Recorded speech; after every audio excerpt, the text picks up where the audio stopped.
Welcome back. Steve Poplar here. We just got back from being out in the garden, looking at my survival garden with the sorghum, the radishes, and the sunchokes, and just walking through why I chose those items for the backbone of my survival garden. If you haven't seen that, just go ahead and take a look at the video that will pop up right there at the end of this video. And then down below will be another video that I just did walking through all the different reasons, all the different situations where having some preparations in place would be just hugely beneficial. If you like this content, if you like the things that I'm doing, go ahead and hit that subscribe button down below. Please hit the like button. Helps us get it out to more folks. All right, on to the topic today. Everything is continuing to degrade. The supply chain is falling apart more and more. Shipping in the Pacific Ocean has gotten even worse. Now there's 61 ships off the port of LA that are backed up waiting. It's almost as bad as the Suez Canal was earlier this year. And then the container ships are having a lot of trouble getting out of the ports in China. Just a lot of stuff that was already supposed to be in the United States at warehouses is still stuck on ships, or in some cases still stuck in China because they can't get it on a ship yet. These delays are having serious problems. And that's just the things that have already been manufactured and that are ready to go. There's a lot of things that have not been manufactured because the components were missing. So as we see all this, that's just one more thing. Then we put in the issues with trucking, the shortages of truck drivers. The rail lines are all backed up as well inside the United States. Same kind of thing is happening in the UK. Same kind of thing is happening in Australia.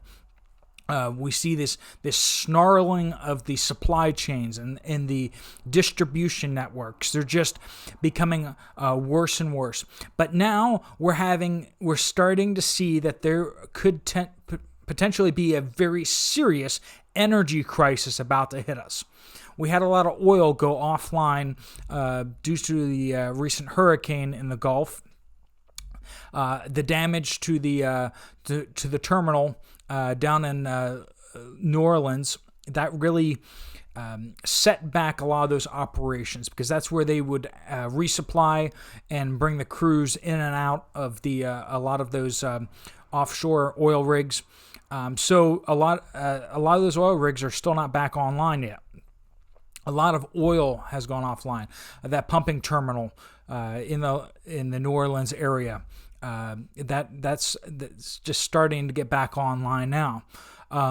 In addition to that, I've been talking about the natural gas issues that's been happening.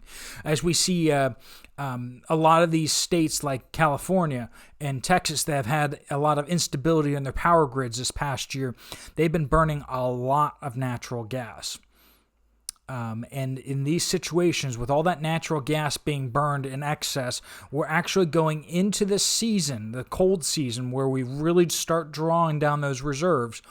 We're going in with the least amount of reserves that we have in the last 20 years for this time of year. We are severely depleted. And now we're starting to hear that they're talking about that there's some... I don't know all the science behind it all, but when you hear both sides of the aisle talking about the same thing, the Gulf Stream is destabilizing right now. There's warming up in the ionosphere or troposphere, one of those, back up where jetliners fly.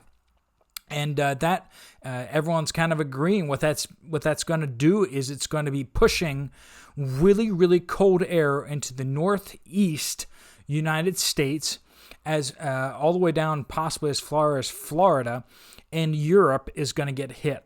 Both those areas are going to get hit with some really, really cold temperatures in the weeks and months to come. All this is terrible news since we have so little natural gas. Europe has so little natural gas that they've actually started taking fertilizer plants offline in the UK. Some of the big fertilizer plants in the UK have gone offline because they can't get propane at a reasonable price. And so that's just showing that we're going into the season, both North America as well as Europe, we're going into the season with very, very low natural gas reserves. And if we're going to get hit by a really, really cold stream, that's going to be bad. And then in the springtime, we're going to have we had a supply shortage of fertilizer, but a lot of the farmers had stocked up ahead of time. But that fertilizer shortage has just gotten worse across the United States, Europe.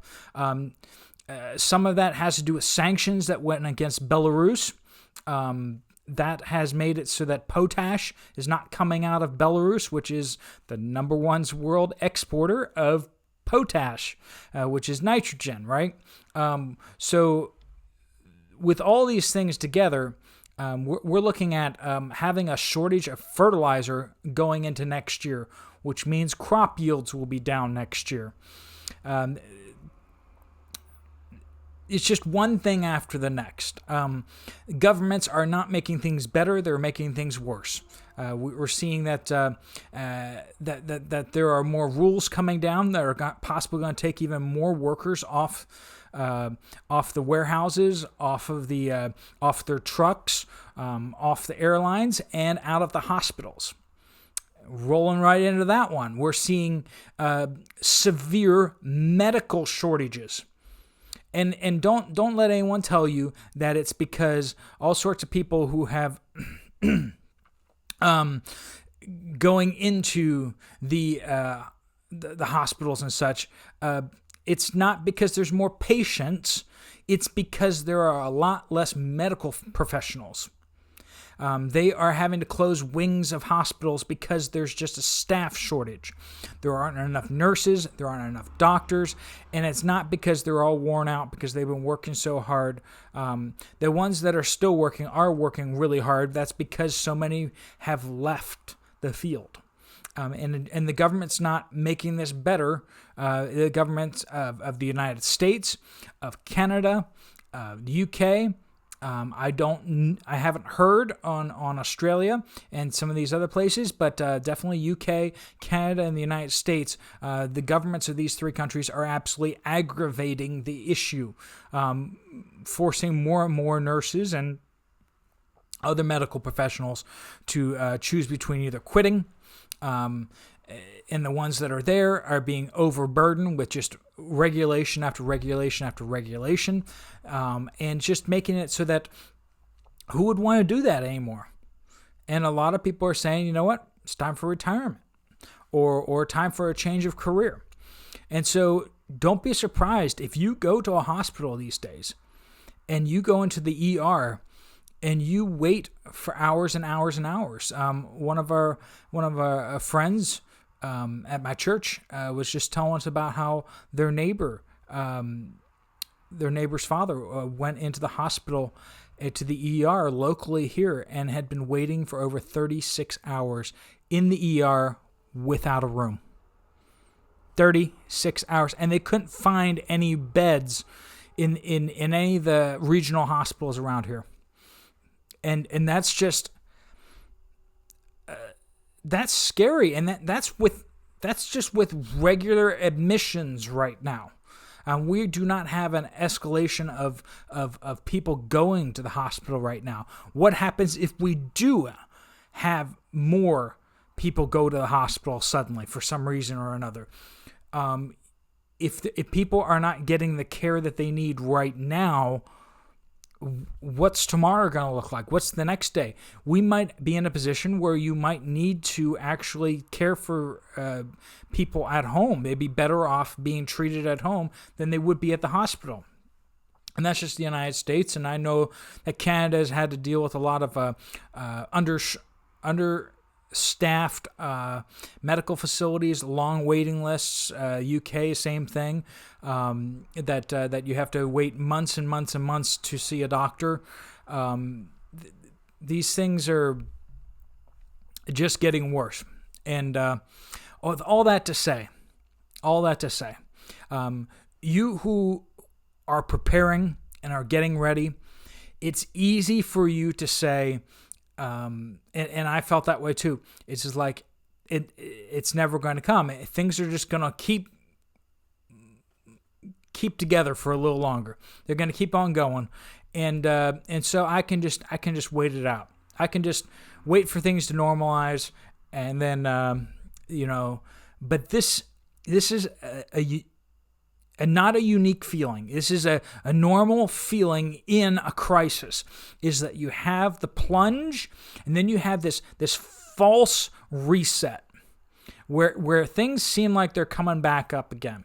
And people all buy into that, but then the real plunge happens. And that's because there's just no reserves left in the system.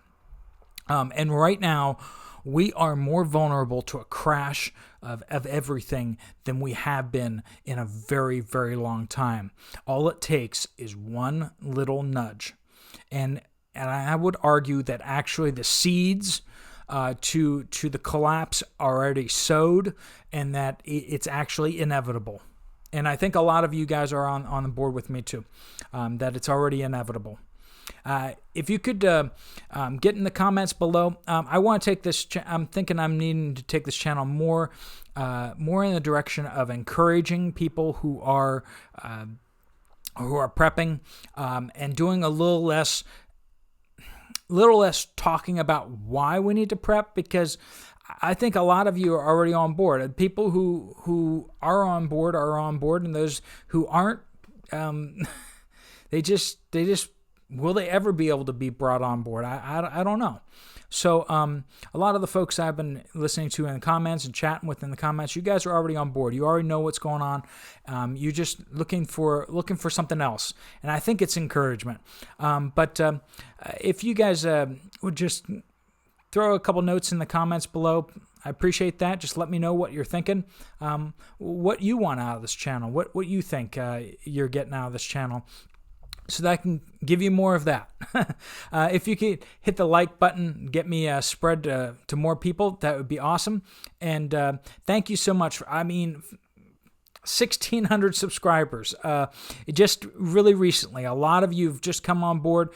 I really appreciate that. I can't tell you how much I appreciate that. I'm just still trying to figure things out. I thought I'd be about 100 subscribers right about now. So I'm scrambling to really expand, but also I really want to create a community. Try to pull us together a bit more, help us communicate better to each other, help us to encourage each other more, and so that's really where I want to take things less informational. I'm going to provide information. I'm going to dump out all that as much as I can, but I think more than anything, you all need encouragement. I sure know that I do, right? All right. Well, thank you so much. Appreciate everything, everyone. Have a great day. Steve Poplar, out.